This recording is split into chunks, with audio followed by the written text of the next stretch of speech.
Достор, кутман таң. Бүгін 30 август 2025 жыл, эртең саат 6. Биз азыр талаада фасоль жылдырмай. Май айдын баштарында тегилген 5-май болуш керек, жаңы албасам. Бүгүнкү күндө буюрса монтип фасолдор жылдырып атабыз, бушуп калды. Бир аз монтип саргайып кетиптир. Ошон үчүн эртең менен эрте фасолдор шагырай электе жылдырып атабыз.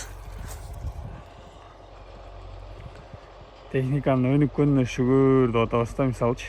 Мен деле кичинекей кезимде ошо 6-7 жаштарымда чоңдорго ээрчип ушакка келчик да. Анан могу туштарга, тетиги туштарга кассеттерини коюп алып, ошого жашап, могу жерлердин баардыгын карачыкта акелерибиз менен чогуу. Бүгүнкү күндө мына техника өнүгүп, карагылачы, муну азыр мисалы жылдырдык.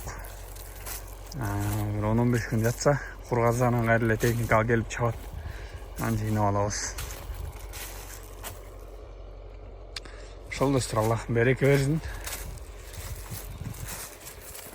Быйыл бир аз суудан кыйналып, түшүм орто деп айтсак болот. Карабачы, мисалы могуна жок деле да. Кээ бир жерлеринде жакшы эле. Монтип мол болуп турса жакшы болот да, түшүнөйүзчү.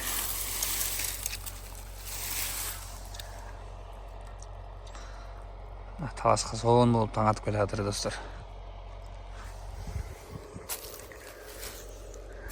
Дыйкандардын мээнети актала берсин. Негизи айылда жашагандан кийин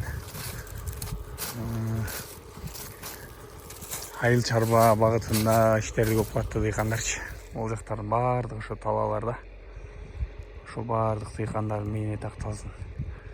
Быйыл суу көйгөйү аябай орчундуу болду. Кийинки жылы буюрса андай болбой, дыйкандар мол түшүм алсын дейли, иншалла.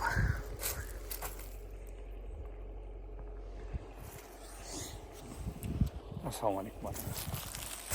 Тетиги трактор, айдын трактор, анын артында Бодин акем кетип атат мынакей.